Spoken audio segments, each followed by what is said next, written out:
नमस्ते बच्चों। नाना साहब की पुत्री देवी मैना को भस्म कर दिया गया पाठ हम पढ़ चुके हैं। तो अब हम इस पाठ का अभ्यास करेंगे। प्रश्न 1, बालिका मैना ने सेनापति हे को कौन कौन से तर्क देकर महल की रक्षा के लिए प्रेरित किया? उत्तर, बालिका मैना ने सेनापति हे को अनेक तर्क देकर महल की रक्षा के लिए प्रेरित किया। जैसे कौन कौन से कारण देकर उन्होंने सेनापति को प्रेरित किया?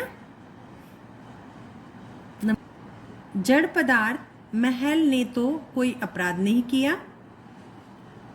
नंबर 2, उसका अपने महल से बहुत लगाव है। नंबर 3, जिसने अंग्रेजों के विरुद्ध शस्त्र उठाए सजा उन्हें देनी चाहिए। नंबर 4, सेनापति हे की बेटी की सहेली होने के कारण सेनापति उसे अपनी बेटी की तरह प्यार करते थे। प्रश्न 2, मैना जड़ पदार्थ मकान को बचाना चाहती थी पर अंग्रेज उसे नष्ट करना चाहते थे, क्यों? उत्तर, मैना का बचपन उसी मकान में बीता था, इसलिए मैना को उससे बहुत लगाव था। वह उस मकान से बहुत प्यार करती थी। वह उसे नष्ट नहीं होने देना चाहती थी, पर अंग्रेजों का क्रोध नाना साहब पर बहुत अधिक था। वे उन्हें पकड़ नहीं पाए। वे हर उस चीज को नष्ट करना चाहते थे जिसका संबंध नाना साहब से था। प्रश्न 3, सर टॉमस हे के मैना पर दया भाव के क्या कारण थे? सर टॉमस हे थे जो उन्होंने मैना पर दया क्यों की? उत्तर, सर टॉमस हे की पुत्री मैरी और मैना दोनों सहेलियां थी। मैरी की मृत्यु हो गई थी। मैना की मैरी से अत्यधिक निकटता होने के कारण वे मैना को भी बेटी समान प्यार करते थे, इसलिए वे मैना और उसके महल को बचाना चाहते थे। प्रश्न 4, मैना की अंतिम इच्छा थी कि वह उस प्रासाद का अर्थ है महल के ढेर पर बैठकर जी भरकर रो ले, लेकिन पाषाण हृदय वाले जनरल ने किस भय से उसकी इच्छा पूर्ण न होने दी? उत्तर, पाषाण हृदय वाले जनरल को ब्रिटिश सरकार से आदेश मिला था कि नाना के वंशज को न छोड़ा जाए।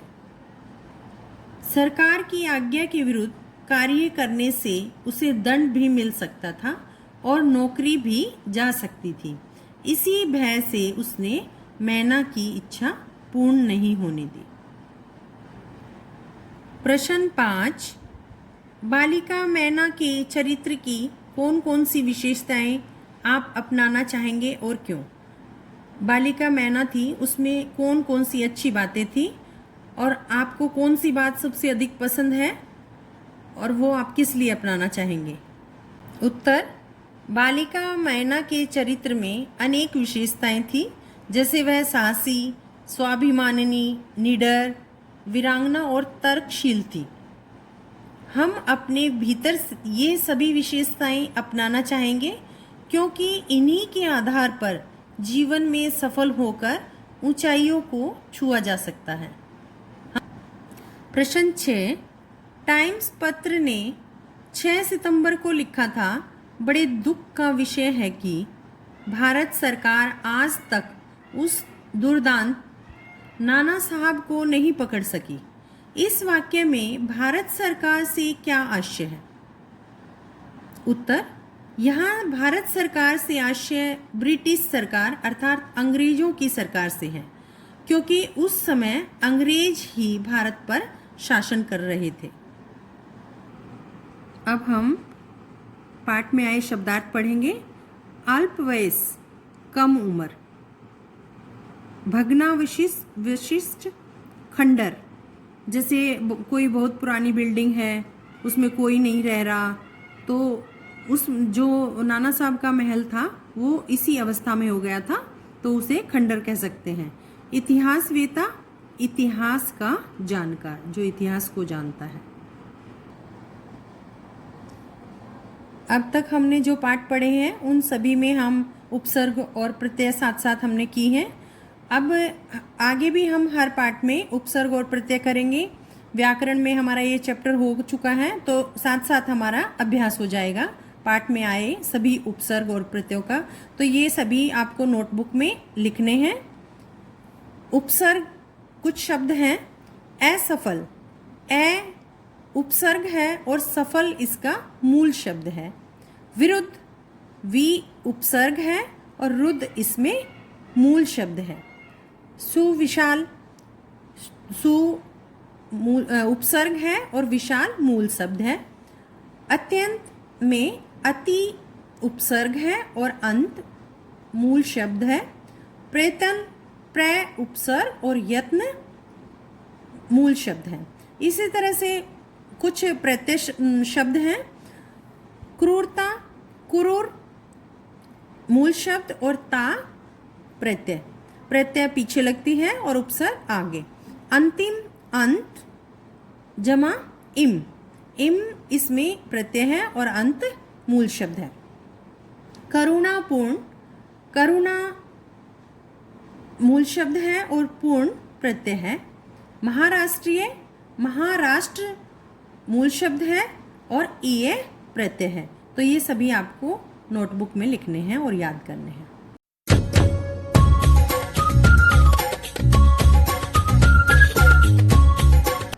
तो हम आज एक पत्र भी पढ़ते हैं। पत्र लेखन एक कला है। यह समाज में दूसरे व्यक्तियों के साथ जुड़ने के लिए, उनसे बातचीत करने के लिए एक सस्ता और सरल साधन है। पत्र हमारे जीवन में बहुत महत्व रखते हैं। पत्रों के माध्यम से हम अपने विचार और अपने भाव और अपनी कोई भी समस्या है वो एक दूसरे तक पहुंचा सकते हैं। आज के अत्यधिक व्यस्त जीवन में हम बिना भागदौड़ किए अपने विचारों और अपनी समस्याओं को दूसरे व्यक्ति और संस्थाओं तक पहुंचा सकते हैं पत्र के माध्यम से। व्यक्तिगत रूप से बिना उपस्थित हुए हम अपने विचारों एवं समस्याओं से दूसरे को अवगत करा सकते हैं, यानी कि अपनी समस्याओं की तरफ ध्यान दिला सकते हैं। इसके अतिरिक्त कई औपचारिक मामले ऐसे हैं, ऑफिशियल जो पत्र होते हैं वो ऐसे, उनकी समस्याएं ऐसी हैं कि हमें उनके लिए पत्रों का सहारा ही लेना पड़ता है। अब ये सब जो हम पढ़ रहे हैं वो आपको सिर्फ समझाने के लिए है, आपको सब कुछ नोटबुक में नहीं लिखना ये। अब पढ़ते हैं हम एक अच्छे पत्र में क्या क्या विशेषताएं होनी चाहिए, क्योंकि पत्र तो हम लिख देते हैं लेकिन उसमें अच्छी बातें होनी चाहिए, अच्छे तरीके से वो लिखा हुआ होना चाहिए। तो सबसे पहले पत्र जो है सरल भाषा में लिखा हुआ होना चाहिए। हमें उसमें कोई कठिन शब्दों का प्रयोग नहीं करना चाहिए। सरल भाषा जो आसानी से समझ सकते हैं। नंबर 2 है स्पष्टता, मतलब जो हम पत्र लिख रहे हैं वो क्लियर होना चाहिए और जिसको लिख रहे हैं उसको अच्छी तरह से समझ आना चाहिए कि किस विषय पर यह पत्र लिखा जा रहा है। उसको अधिक घुमाना नहीं चाहिए। संक्षिप्तता, पत्र को संक्षिप्त लिखना चाहिए, उसमें बेकार की फालतू बातें हमें नहीं डालनी चाहिए। नंबर 4 प्रभावशाली शैली, पत्र की जो भाषा शैली है वो एक अच्छे तरीके की होनी चाहिए जो जिसके लिए हम लिख रहे हैं उसको प्रभावित करे, इम्प्रेसिव होना चाहिए पत्र। नंबर 5 पूर्णता, पत्र अपने आप में पूर्ण होना चाहिए, उसका उद्देश्य क्लियर होना चाहिए कि यह क्या कहना चाह रहा है, वह पूर्ण रूप से क्लियर होना चाहिए। पत्र 2 प्रकार के होते हैं, औपचारिक और अनौपचारिक पत्र। औपचारिक पत्र वे होते हैं जो ऑफिशियल यूज़ के लिए किए जाते हैं, सरकारी कामकाज के लिए प्रयोग किए जाते हैं, उन्हें औपचारिक पत्र कहते हैं।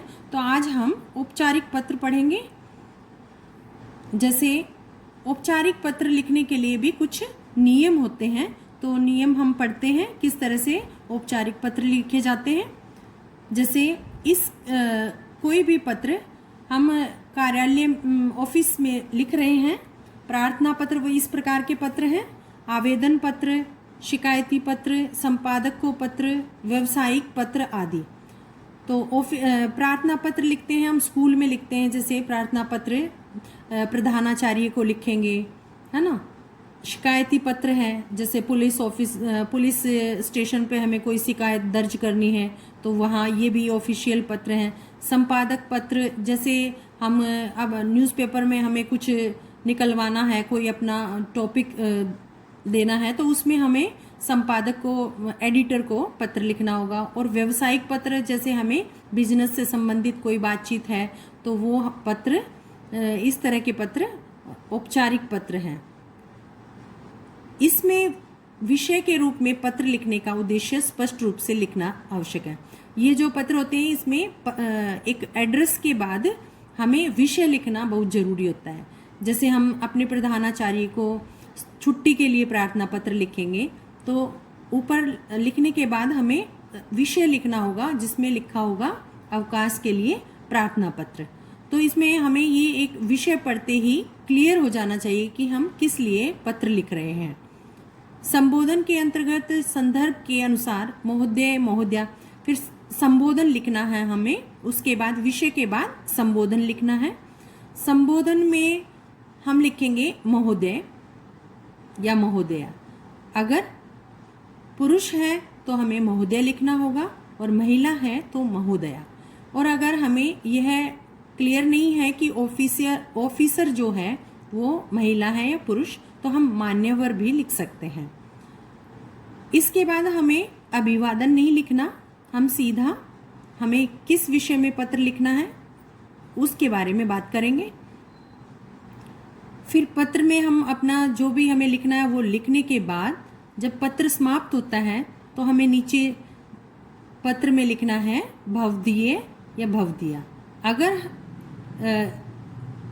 पुरुष है तो भवदीय लिखेंगे और अगर महिला है लिखने वाली तो भवदिया लिखेंगे और उसके बाद हम अपना नाम लिखेंगे। इनमें वे पत्र आते हैं जो उन लोगों को लिखे जाते हैं जिनसे हमारा कोई निजी परिचय या पारिवारिक संबंध नहीं होता। इन पत्रों में आत्मीयता का अभाव होता है, क्योंकि ये पत्र जो ऑफिशियल पत्र हम लिखते हैं उनमें हमारा कोई निजी संबंध नहीं होता किसी से और हमारी कोई पर्सनल फीलिंग्स नहीं होती उनके साथ। ऐसे पत्र संपादक को सरकारी कार्यालयों में तथा व्यावसायिक संबंधों को सुदृढ़ बनाने के लिए लिखे जाते हैं।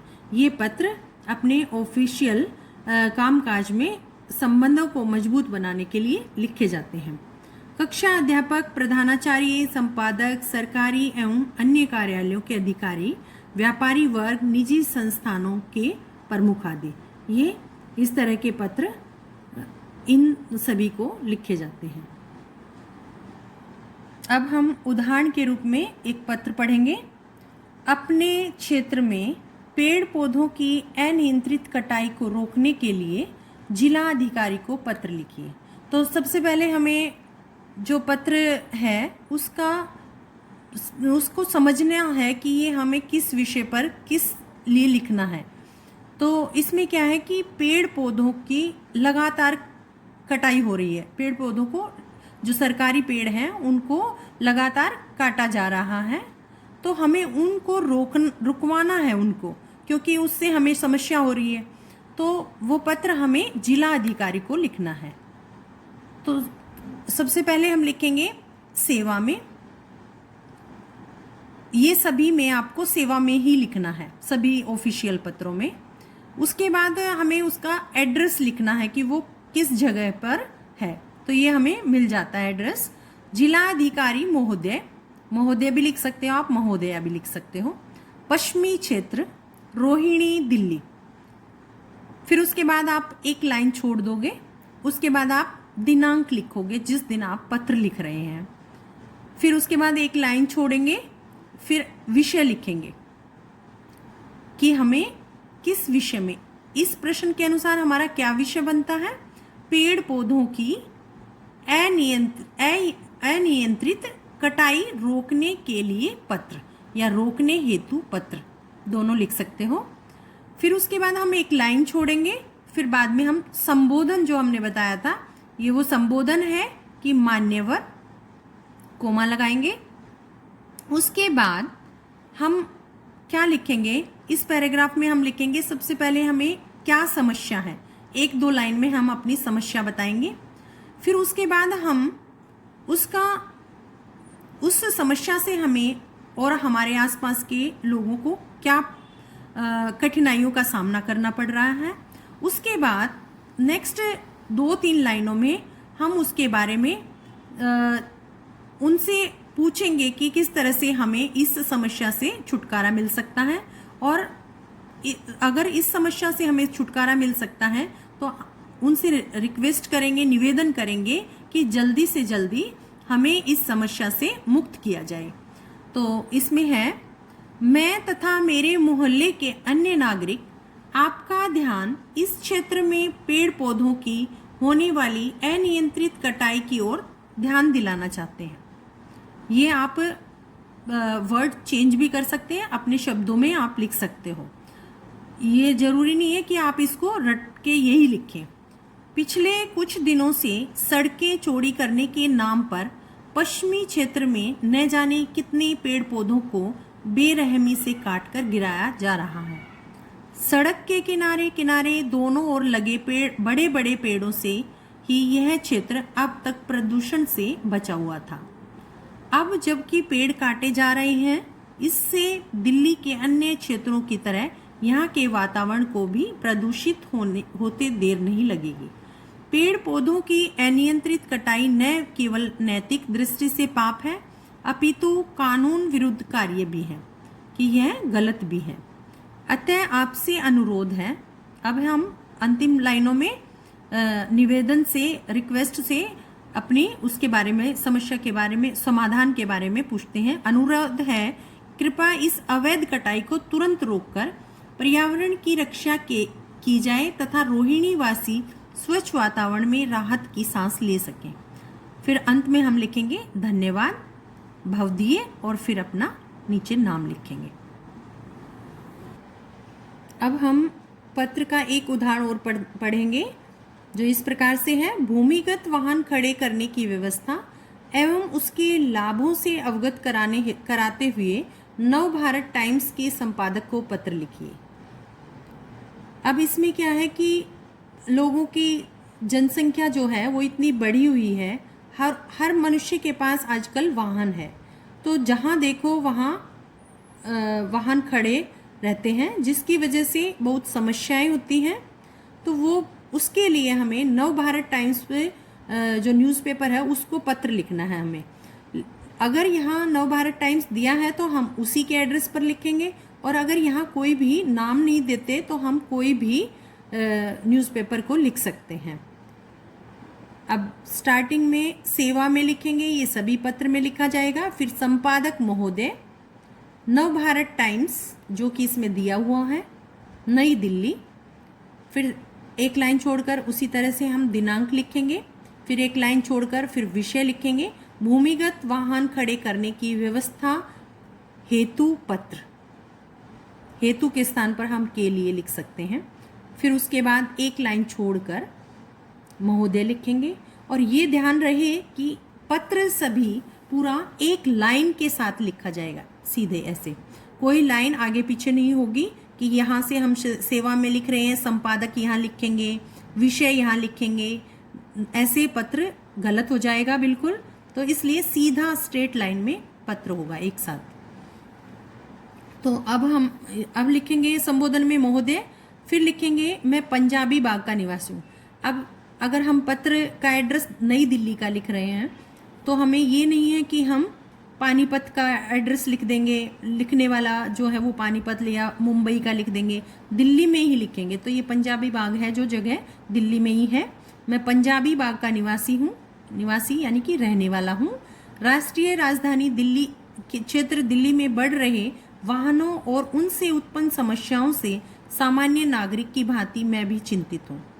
इसलिए ये एक जागरूक नागरिक हैं जो इस तरह से लिख रहे हैं। इसलिए आपका ध्यान भूमिगत वाहन खड़े करने की व्यवस्था की ओर दिलाना चाहता हूँ। अब इन पहली 2 लाइनों में उन्होंने अपनी समस्या बता दी है। उसके बाद, राजधानी में एक स्थान से दूसरे स्थान तक जाना और फिर वाहन खड़े करने की जगह ढूंढना कोई सरल कार्य नहीं है। कि हम मान लो मार्केट में जा रहे हैं तो यहाँ हम इस शॉप से शॉपिंग कर रहे हैं और गाड़ी को खड़ी करने के लिए हम दूसरी जगह पे जाएंगे, तो ये काफ़ी मुश्किल काम है। आजकल दिल्ली में लगभग हर घर में अपना निजी वाहन है, लेकिन बढ़ती हुई जनसंख्या के कारण जो स्थान किसी अन्य उद्देश्य के लिए सुरक्षित होना चाहिए, वहां भी किसी और व्यक्ति के वाहन खड़े रहते हैं। इस वजह से आए दिन झगड़ा या फिर कोई दुर्घटना हो ही जाती है। अब ये उसने बता दिया कि ये जो हमें प्रॉब्लम थी उसके कारण हम आम जनता को क्या क्या कठिनाइयों का सामना करना पड़ रहा है। ऐसे में यदि हमारे क्षेत्र में वाहन खड़े करने के लिए भूमिगत व्यवस्था कर दी जाए तो कई असुविधाओं से काफ़ी हद तक बचा जा सकता है। तो इसमें बताया है कि जो लोग इधर उधर वाहन खड़े कर देते हैं, जिसकी वजह से सभी लोगों को समस्या होती है, तो इस पार्किंग के लिए अगर एक फिक्स जगह बना दी जाए तो इस असुविधा से काफ़ी हद तक बचा जा सकता है। अतः आपसे अनुरोध है कि कृपया आप मेरे इस पत्र को अपने अखबार में स्थान दें ताकि संबंधित अधिकारी से पढ़कर उचित कार्रवाई कर सके। तो उसने यहाँ निवेदन किया है अखबार के एडिटर को, संपादक को, ताकि वह इसमें पत्र छाप दे और कार्रवाई हो। अंत में धन्यवाद भवदीय, और हम अपने नाम न लिखें उसकी जगह हम कै भी लिख सकते हैं और अपना नाम भी लिख सकते हैं। तो ये हमारा पत्र है, और ये औपचारिक और अनौपचारिक दोनों पत्र करने के बाद हम एक बहुत इंटरेस्टिंग एक्टिविटी करेंगे, इसलिए बहुत ध्यान से पत्र सीखें आप, और उस एक्टिविटी के लिए हम मार्क्स भी देंगे। और अगले वीक जो आपका टेस्ट होगा वो पत्र का ही होगा, तो ध्यान से याद करें और समझें पत्र को। तो अब हम अगली कक्षा में मिलते हैं।